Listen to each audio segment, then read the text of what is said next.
An official welcome to the third session in our Rising Practices and Policies in Our Workforce series. My name is Leora, she, hers, from the Pacific Southwest Mental Health Technology Transfer Center. We are so grateful to be in learning and in community with everyone here in the house. We are going to start with a little bit of orientation to us and the series. We'll then move into deep learning with Linda, Carrie, Carolyn, and Valerie. So this is the third session in a series. On Tuesday, we focused on the general mental health workforce. Yesterday, the youth and young adult, and today we focus on the school mental health workforce. And of course, if you're not necessarily rooted in schools, I really welcome you to translate and transfer some of the golden nuggets that our faculty will be lifting up to your own workplace. So we really appreciate the work from the Othering and Belonging Institute. If you are not familiar, the website is on the slide. It's also in the extended learning at the end. And this is from the Othering and Belonging Institute that really invites us as leaders to think not only about inclusion, inviting people into where power is already centered, but belonging, which is really radical work. Belonging invites us as leaders to think about actually diffusing roots of power, resourcing, sourcing them, and understanding that many people come not only to the table, but actually can be different types of tables for the work. But I really am hoping that we see a little bit of the visual difference between integrating people into what is, including people, and then belonging, which actually creates beautiful tapestries, layers, dynamics, because all of us are wildly vibrant human beings. And so when we as school leaders are saying we want to create workplaces and school spaces of belonging, what we're actually saying is we're committing to knowing that there will not be one way all the way, knowing that we as humans are going to have a diverse set of needs, and that's actually our work then is to be attuned into the needs of our community at multiple points in time and knowing that they will fluctuate. And that is really hard work. That is beautiful school mental health leadership work. At one time, and then we'll go into a little bit of bullying, and I welcome you to put some of your reflections or how this is landing with you in the chat. That the Othering and Belonging Institute offers us that belonging describes values and practices where no person is left out of our circle of concern. I'm going to repeat that part. Circle of concern. Belonging means having more than just having been accessed, being seen, or feeling included. So the call in question for us is, who defines the circles of concern for us in our workplaces, and how might the young people that we serve identify those circles of concern similarly or differently than we do? We know that the work of bullying in the school mental health workforce really proliferated after Columbine. We know that the research and scholarship around bullying really is deeply attached to the experiences of school violence. That sometimes the hypothesis that folks who enact violence have experienced deep bullying. And so a lot of the turn and attention towards bullying and anti-bullying is really marked with deep experiences of grief and trauma in our school spaces. We also know that bullying has many different definitions. I'm going to offer one of them, and it really can be expanded on and problematized. This definition that bullying is intended to intimidate, harm, bullying is behavior that's intended to intimidate, harm, or disturb, occur repeatedly over time, and feature an imbalance of power dynamics between the bully and their victim. So the concentration that I want to offer us, and that our four speakers will help us gain deeper knowledge of, is that experience and attuning into power holding, power over versus power with. And I'm going to invite us as a school mental health leadership community, as we have this whole series, to maybe steer, if we're trying to be trauma informed, like we talked about in our values in the opening, to steer from saying you are a bully or you were bullied or you're the victim, which is the behavior on the person, to a person who might be enacting power over, or kiddos who are really showing signs of desire to intimidate or harm, so that we put the kid or the person first so that we can hold the behavior in context to the environment or some of the pain that that person might be holding, as well as the pain of the impact. So we are about to move into a learning session. We've got a couple following guiding questions and where we might see some rising practices in our field so that we can really tap into the strengths that we hold as practitioners. I'm going to invite Carrie and Linda up first. Hello, everyone. I'm Carrie Langner, and I am she, hers, and I am a professor at Cal Poly.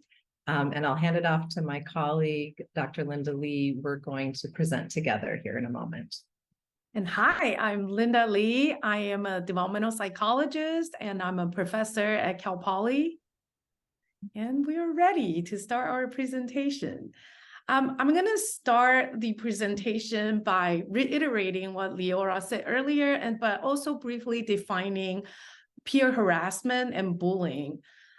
With growing attention and concerns about bullying, many tend to use the words like bully and bullying to describe incidents that may be different from how it is defined in research. So oftentimes my kids would say to me, so-and-so bully me, when the incident resembles more of peer harassment. So peer harassment refers to any kind of aggressive acts, such as pushing, verbal insults, whereas bullying has three defining characteristics. First, there's intent to harm. Second, it is repeated over time. And third, there's a power differential between the bully and the victim in a way that the victims have difficulty defending themselves. Most people visualize the power differential in terms of physical size. So the bully is bigger, stronger, taller, and the victim is smaller and weaker. But power imbalance can come from being part of a particular race, socioeconomic status, and or peer status, such as the bully is popular among peers and the victim is rejected by peers. The distinction between harassment and bullying is important for multiple reasons. First, when there's consensus regarding bullying, how bullying is defined, we get a more accurate metric of the frequency and prevalence of school bullying. Second, the distinction makes it clear that bullying is a chronic form of peer harassment, and it's likely more damaging than peer harassment because of the power differential between the bully and victims of bullying. Any anti-bullying effort needs to recognize the distinction and address these defining characteristics of bullying. So the majority of bullying incidents are social identity based. And so I want to just give a little bit of definition about what we mean when we call a behavioral incident social identity based. So social identity refers to group-based aspects of the self, our sense of that self-concept.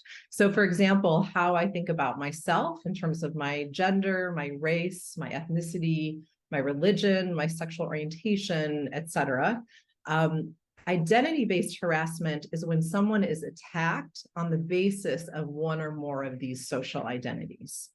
So the majority of these attacks are verbal, and verbal aggression can include racial slurs, ableist comments, homophobic insults, and this includes both in-person verbal attacks as well as online incidents. So it could be that it's spoken directly to someone, or it could be via text message or social media comment.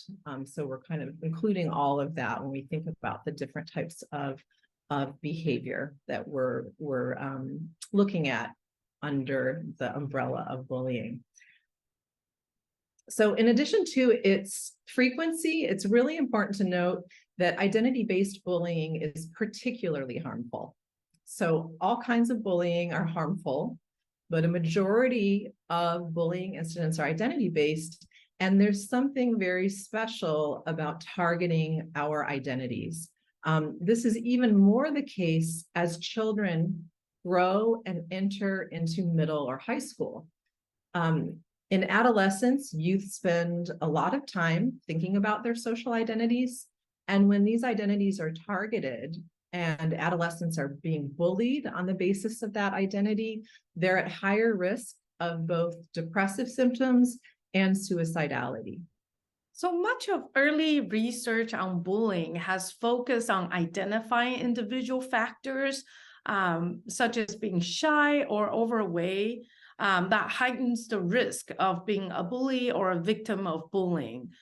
However, the effort of identifying and targeting these factors proves to be challenging because characteristics that place one at higher risk of being a bully or a victim may not be the same in another context.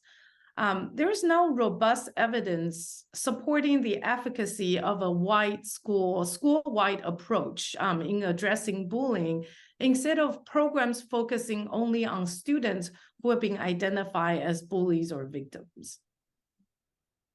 So to add to that, in a whole school approach, we focus on the entire school as sort of an ecological system, rather than just narrowing in on the individual bully or the individual victim. So I think this fits really well with how Leora started us off, that you can have an individual who might be exhibiting bullying behavior in one context, but not in another social context. So bullying behaviors result from a number of factors, but one very important factor that can be altered and that we have some impact on is the school's social environment. So school climate, also complicated and affected by a number of factors, but some that I want to highlight include the level of adult supervision. So you could think about how that shifts from early childhood into middle school, right, as kind of the number of adults per children shift. We could also think about rates of student to student and teacher to student conflict. So are you in an environment where there's relatively more or less conflict? And lastly, we can think about peer group functioning. So some examples there include the different norms that develop in a particular social environment around bullying. So what are those local norms? How are students thinking about what's typical in that environment? So a school climate can be improved when administrators and teachers embrace conversations about and celebrate differences. That's one key feature. Adults in a school space can model taking responsibility and addressing harassment when they see it, rather than ignoring it. And administrators and teachers can message the school as a whole about the importance of respect and inclusion. In terms of what students can do, administrators, teachers, counselors, other adults can teach students conflict resolution skills and upstander skills. And Dr. Lee and I are going to focus specifically on student upstander skills and peer norms. So I'll tell you a little bit more what we mean about that. So students have a very important role to play in reducing bullying, and peer norms are the behaviors that are seen as typical in that peer environment. And they have a huge influence on student behavior. So peer norms can be created in a number of ways. It could be public behavior of other students, public rules and reactions to behavior. So teachers, administrators, counselors, they can all influence these norms by public communication of the rules and values in that environment, and by displaying positive reactions to positive student behavior. So just to give an example on the student level and how they might shape the social environment, when a student is called a mean name, fellow students could passively accept that, or they could interrupt it and they could show that that's unacceptable.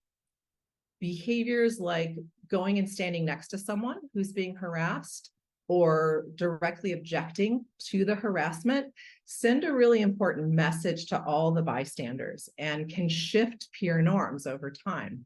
But this begs the question of, how do students move from bystander, inactive bystander, to active upstander? So social psychological research tells us that shifting norms is going to have a bigger effect on behavior than would shifting attitudes.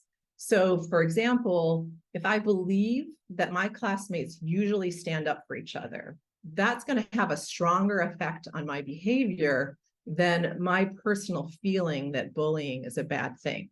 So my belief that this is what typically we do in this environment is going to have a huge effect on my behavior. So a number of interventions have focused on making anti-harassment behaviors normative, right? Those upstander anti-harassment behaviors. So one approach to changing these norms among high school students is to train quote unquote popular students, meaning students that have been nominated and are liked and well known in that environment, training them to model anti-harassment behaviors, because they are the ones that are going to have a big effect on those peer norms. This approach has found that tolerant behaviors increase along those popular students' social networks, so among their friends and acquaintances. Now, Dr. Lee and I have looked specifically at changing bystander norms among elementary school students, and that's what I have the example here from. And we've been assessing a program called Stand Up, Act Out, and this is a drama-based curriculum for elementary school students. And importantly, this particular curriculum focuses on a school-wide approach and teaches elementary school students how to stand up for their peers via repeated role plays. So they get to practice and they have fun while they're doing it because it's an acting game. So following collection of a pilot project with second graders in our school district, our local public school district, we're currently designing an assessment in multiple elementary school grades, kind of expanding out from there. So in the example shown here, this is one of the lesson plans in a whole pack of many different lesson plans. In this particular role play, the students practice pushing back against a racial stereotype that's being used to exclude someone. So the critical aspect of this approach that we want to focus on or highlight is that students are practicing the necessary skills to intervene, be an upstander. And by enacting these behaviors in front of one another, they're starting to shift peer norms, what is considered normal, typical in that environment. And from our perspective, reading across the literature, the more that students do intervene, they will begin to make upstander intervention normative, and importantly, start to make harassment non-normative. Yeah, so to summarize, I think, again, to reiterate that bullying is harmful, but identity-based bullying is especially damaging. As mentioned earlier, from a developmental perspective, one hallmark of adolescence is that it is the developmental stage in which youth are grappling with the issues of self-identity. So figuring out who they are in terms of ethnicity or sexual orientation. It makes the attack on their developing sense of self, especially from their peers, who often serve as an important basis for self-evaluation, particularly harmful during this period of time. And the second, hopefully, golden nugget is that it takes a whole school. When we try to answer the question of why bullying occurs in school, we quickly realize that the frequency and prevalence of bullying depends on a host of factors, ranging from individual characteristics to contextual systems such as classrooms, schools, neighborhoods, and society. However, it is unequivocal that school-wide anti-bullying programs are more successful than social skill training programs targeting a specific group of students. In addition, I want to highlight again that school social climate, such as feelings of belonging, as Leora first introduced us to, feelings being safe, being heard, included, and accepted, not only reduces the incidences of bullying, but also buffers the impact of being victimized. So our third point here is that with practice, So rehearsing intervention phrases, playing kind of dramatic games where they get a chance to kind of repetitively engage in this behavior, students can gain comfort with intervention. And over time, we would then expect bullying behaviors to become non-normative and less reinforced. So basically, by having this chance to practice, students are just going to feel more able to stand up for a peer who's being harassed. Lastly, I want to highlight that the values that folks interested in school mental health can communicate out to the school as a whole are very important. So highlighting what you consider to be positive behaviors, showing kind of broadly what those school values are, really helps to set some of the tone of what is normative in this space.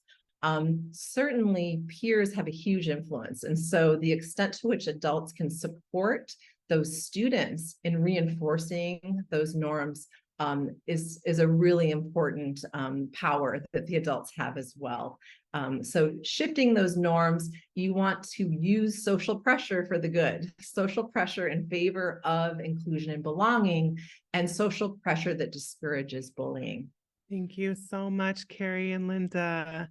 My work, I'm an education policy researcher, really focused on the experiences of immigrant families and immigrant origin students and how they navigate through school systems, and how school systems are and are not responsive to the experiences and needs of families from immigrant backgrounds. So my work fits into this conversation on bullying and belonging because immigrant youth and immigrant origin families are one subpopulation that is often recipients, both within schools but in society, of anti-immigrant hate and rhetoric and xenophobia. And a lot of my work thinks about how we can create school spaces that understand or a little bit more responsive to the experiences of children from immigrant backgrounds, empowering school personnel with knowledge and understanding on how to navigate some potentially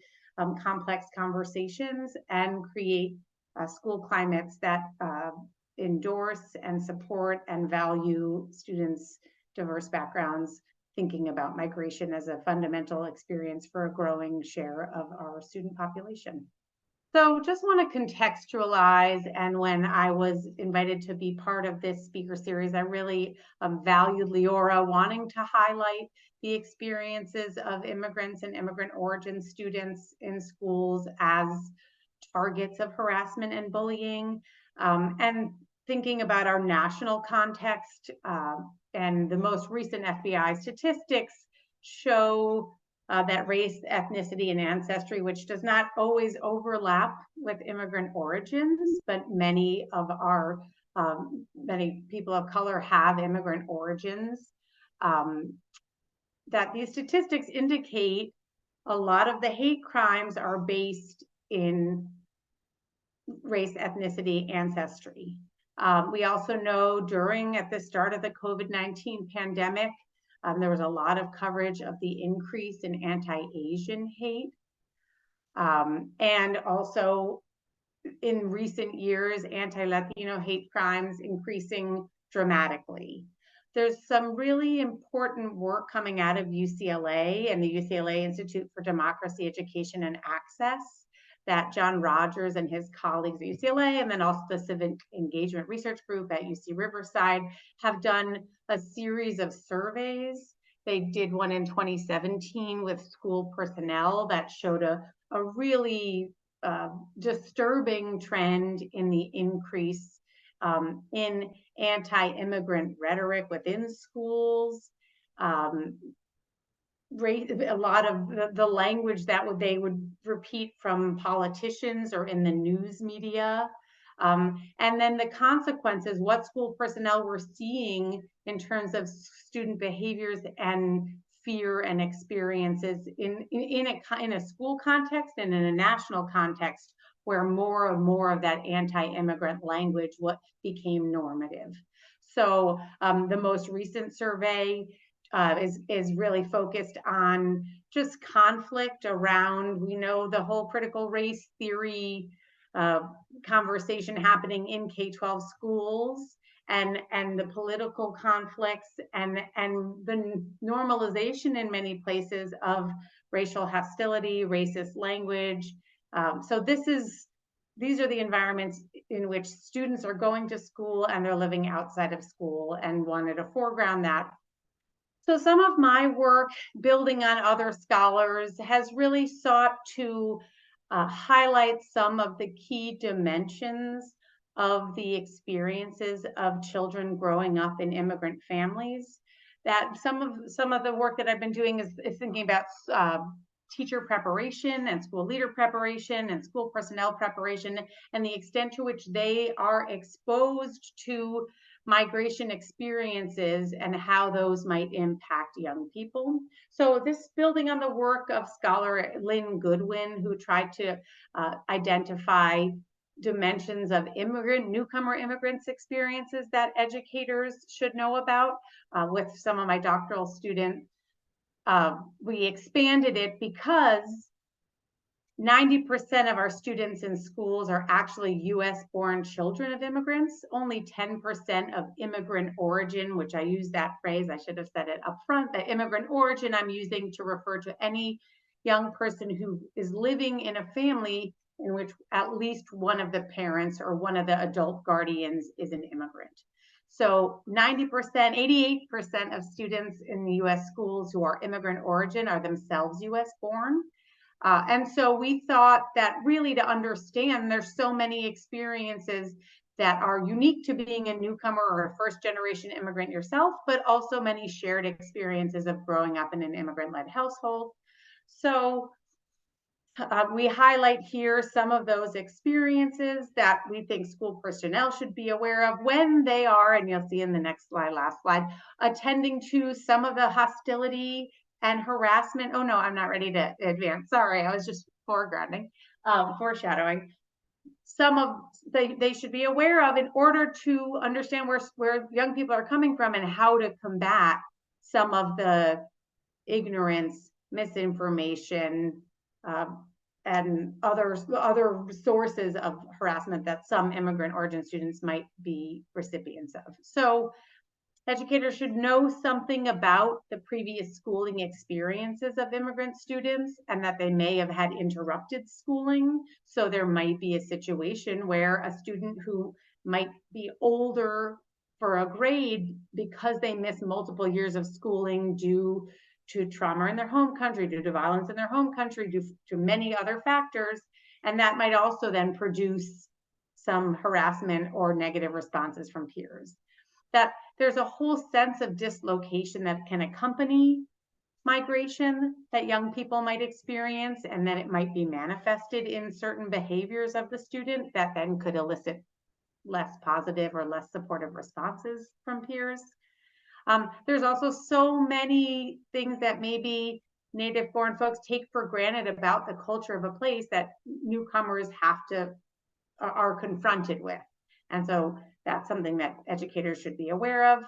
The role of language, and for people working in schools who also serve immigrant origin youth, language is often the thing that gets all the attention. It's fundamental, but it's not the only part of the story of what it means to be an immigrant student in US schools. Some of the work that with my colleagues and students we try to build on is thinking about language brokering and the implications of asking young people to serve as interpreters and translators for their adult relatives, and the potentially significant negative consequences associated with that. Young people, when they are asked to interpret, they might be exposed to adult materials or content that they shouldn't be, that they're not mature enough or prepared to deal with. They might be put in situations where they're seeing adult family members spoken down to or infantilized. It can change the dynamics in a household. We think that in moving even more toward some of the sources of harassment and potentially bullying that immigrant origin students might be faced with, are the immigration policies and the climate. And so certain places, maybe in California, might look different than places in Texas, where there are local agreements with the police department where they will collaborate with ICE and serve as enforcement agents. And those policies and the local climate really can contribute to what non-immigrant origin students might be exposed to at home, and the language, and also then how they enact that and behave toward their immigrant and immigrant origin peers in schools. The impact of undocumented status on young people who themselves may be undocumented, who may live in mixed status families and have undocumented family members, or may be just in communities with undocumented family or undocumented folks. We know from research that many children of immigrants do not know about legal status, and either may not know that they have undocumented status, or may believe that all immigrants are undocumented. And so that can create a really disoriented situation, and also, again, one of the sources of harassment that young people experience in schools. And then just, I don't need to say this to this audience, but the importance of taking seriously and attending to trauma related to migration. So now, so what can we do, or what can I hope folks working in schools can do to attend to some of the needs of immigrant origin students who may be exposed to bullying and harassment, and how to promote student well-being? Echoing some of what we already heard, the importance of an inclusive school community that values diversity, and the ways, and some of these ideas are actually building on the work of GLSEN, which has done really meaningful surveys for LGBTQ+ students to really understand their experiences and in which environments and which practices promote belonging and inclusion. So visible displays of support, how powerful it is to be able, oh, look at you chatting, right, almost done, okay. How powerful it is to be able to identify at least one school personnel who you know is an ally and advocate. So a rainbow flag, I was just looking at, this is my coaster, right? A butterfly, a blue butterfly is an important symbol of it, an undocumented ally. Those visible displays are really meaningful, that we can't assume, and I can show in my own work that I know that teachers aren't, or teacher candidates are not getting exposed to some of this information, and it's really tricky. And I think, and many people are uncomfortable broaching topics around legal status and immigration status, and they don't want to say the wrong thing, and as a result, there's a big empty space. And so equipping school personnel with the knowledge to be able to navigate complex conversations and to put themselves out there as allies and advocates. The importance of a culturally relevant curriculum that also acknowledges migration, immigrant background as part of someone's background. And then engagement in families. So I appreciated the chat comment about how important it was that the values of were in multiple languages. That's one, but not the only way in which family engagement efforts need to be inclusive. So I try with the prior slide to identify some of the ways that school personnel could and should be aware of migration and its influences on young people's lives, but then taking the next step and knowing something about the resources in the community that can help families who might be navigating a whole host of complex bureaucratic procedures, from legal services to housing and other. Again, I don't need, this is an audience that knows better than anyone that the centrality of relationships for all sorts of everything successful in schools. So knowing something, creating openness for students to share this part of who they are is a foundation for trust and relationship building.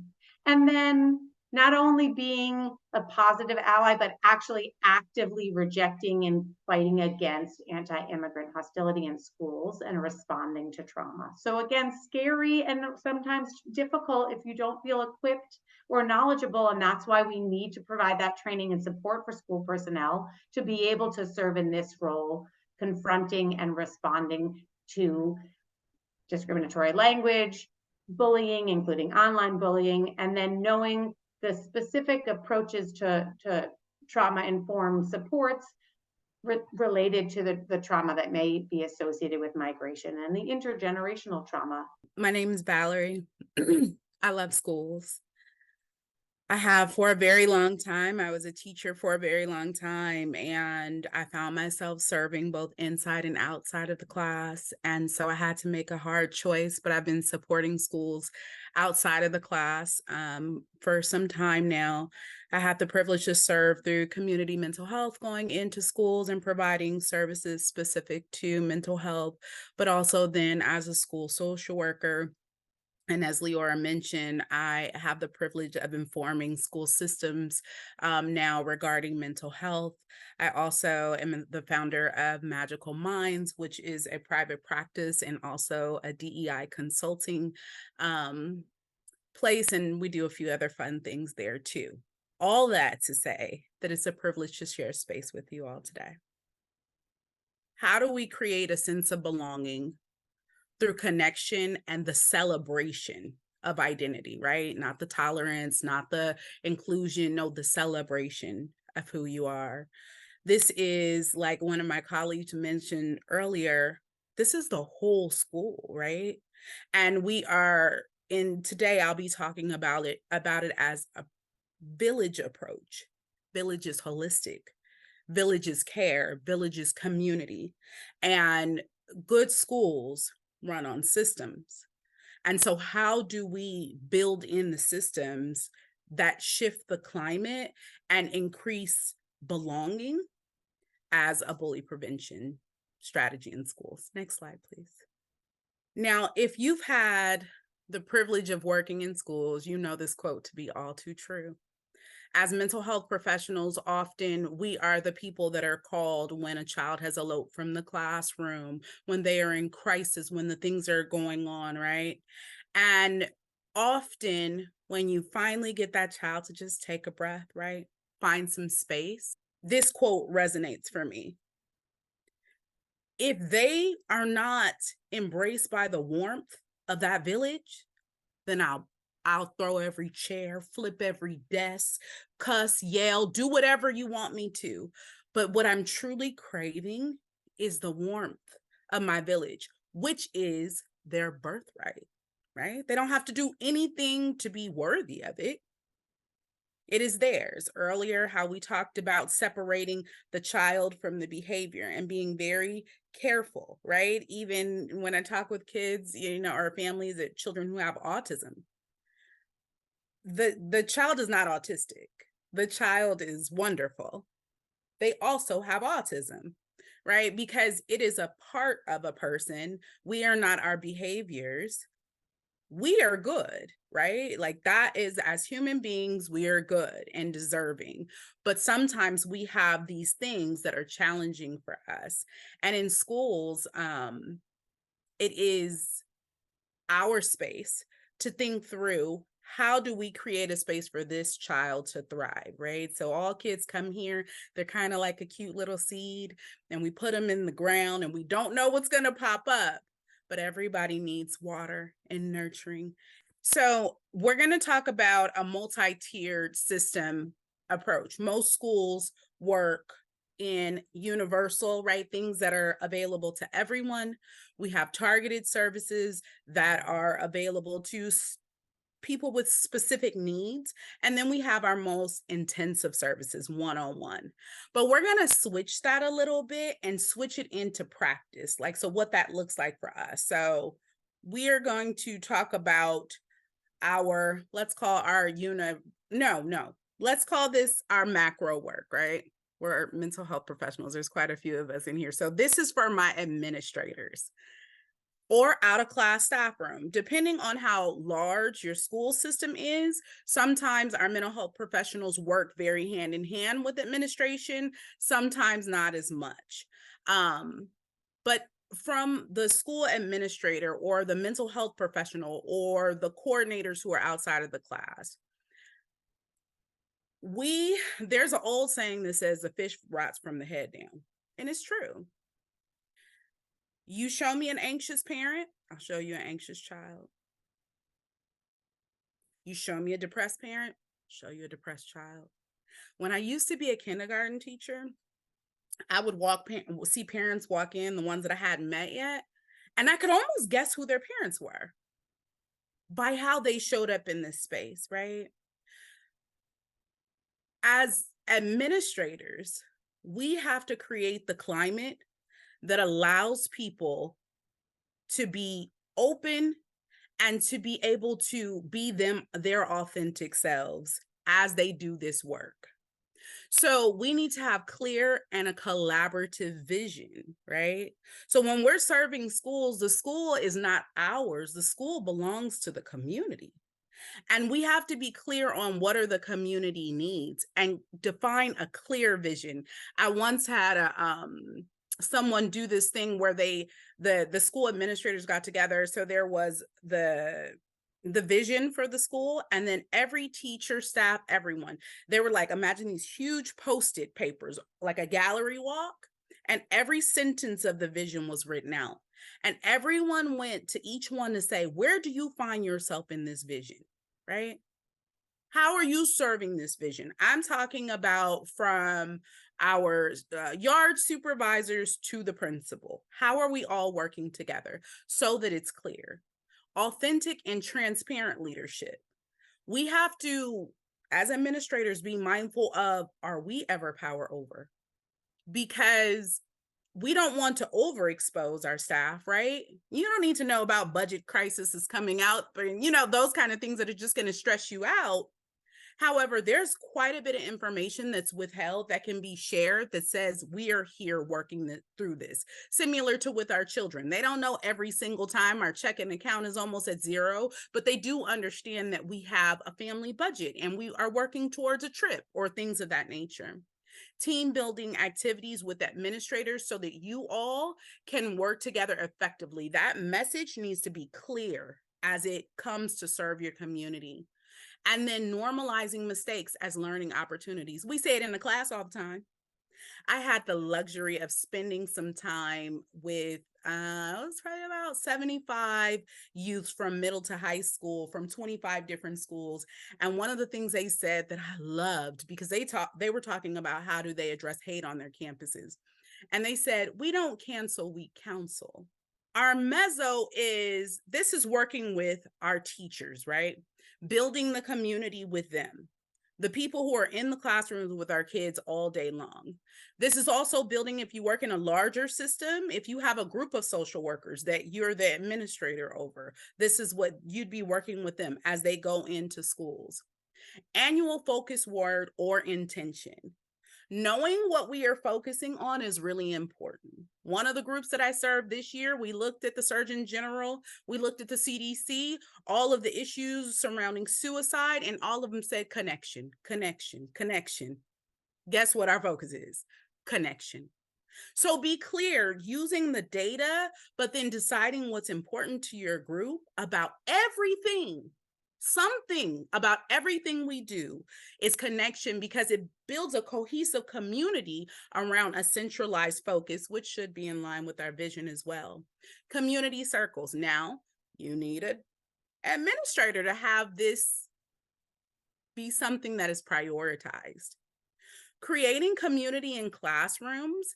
I'm talking about the first 10, 15 minutes of each day. It mitigates so much regarding, well, no, let's not say mitigates. It increases community substantially because it creates opportunity for me to see the sameness, right? It creates opportunities for me to see that we share things that are alike often. And I build somewhat of a relationship with you, and it is harder sometimes to come so viciously at friends and things of those natures. And this can be a daily practice. There are schools that do this every single morning, community circles, right? And I encourage you to do this with your staff. So people do things that they believe in, not that they're told to do. So when you have your staff meeting, set the tone, open it with a community circle. You'll increase the likeliness that they'll go back and do it in their class. How much time do we have, Leora? Staff highlights, celebrate your staff, show the work they're doing, put it up, make a big deal about it because everybody wants to be seen and valued. Inspire, tell your staff you believe in them, because you do believe in their efforts in this work. And you're going to get more in believing, almost like a little kid, right? Like, I know you can listen. Let me see those listening ears. I see them coming out. There they go. There you are. Follow my words. Your staff wants the same thing. Our kiddos, where we're trying to really get to, universal identity celebration. Celebrate every single identity. When I was with those young scholars recently, they had a beautiful idea. They got together in groups, and one of them was like, why isn't there a DEI like immersion week? And I was like, what the heck is that? The whole school comes together and you learn about different populations. Some schools spend a month doing it, right? Where they pick a group, they research it, they study, and then there's like a huge walk where everybody gets to, I'm sharing out about a culture that is different than mine, right? It increases my likeliness of talking about it, of advocating. It becomes a learning project and a celebration of identity. Affinity groups. I can't hear enough about affinity groups. Everybody, Brene Brown, I love her. She's an awesome social worker. True belonging doesn't require you to change who you are. It requires you to be who you are. And affinity spaces create that, where you can come and freely be yourself, and is so protective for our students. Creating safe spaces. I'm talking so fast. Oh, sorry. I was looking at the chat. Safe spaces and anonymous reporting, because when students do want to speak up, they don't want it to be them, right? Nobody does, but they're also looking to us to hold space. Don't make me have to tell on him for being rude in the class. Be present and you call it out so that I don't have to take on that adult role. It's not mine to have, and it makes me very vulnerable. I am absolutely certain I'm out of time. Takeaway: triple track learning. Administration, hold ourselves accountable, practice what we preach, create a space that is okay to make mistakes. We create community on that second track, and we take the things we're practicing as a community into our rooms, and know that so much of anxiety and depression is rooted in our inability and students' inability to be able to show up as your true and authentic self. And if we create spaces of belonging that allow for that, we will improve the mental health of the staff and the students. So I'm so grateful for Carrie and Linda and Carolyn and Valerie, and I'm going to welcome all of them on stage, virtual stage with me for some Q&A. Some of us spend a lot of time, me being one of them, on why things are defined the way they are. What is bullying versus xenophobia versus harassment? There's both power and sometimes challenge to being caught in definition. And so I'm curious if we can hear, potentially starting with Carrie, Linda, and Carolyn, about the difference between bullying and harassment, xenophobia, and also maybe why it might matter to differentiate them and where it may not matter when it comes to school culture building. It's very important to recognize when there's a pattern of harassment. So it's chronic, it's ongoing, and that potential power dynamic aspect. But that's not to minimize the importance of attending to any particular incident of harassment. So I think, in a sense, some of the approaches that I think a number of us have talked about can work really well, I think, regardless of whether we're going to say a particular behavior was harassment or part of a bullying pattern. But I would love to hear other folks' thoughts on that. Yeah, I just want to add that there is no doubt that the commonality is that all these are harmful behavior that impacts children in a negative way. And especially, again, from a developmental perspective, this could be very harmful during the period when they're trying to figure out who they are.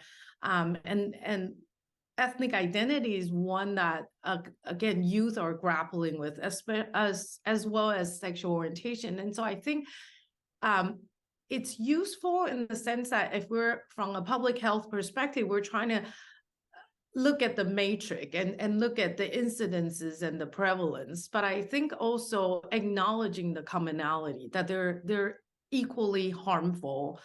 But again, I think bullying has that power imbalance that makes the victim especially vulnerable in the sense that they don't peer harassment.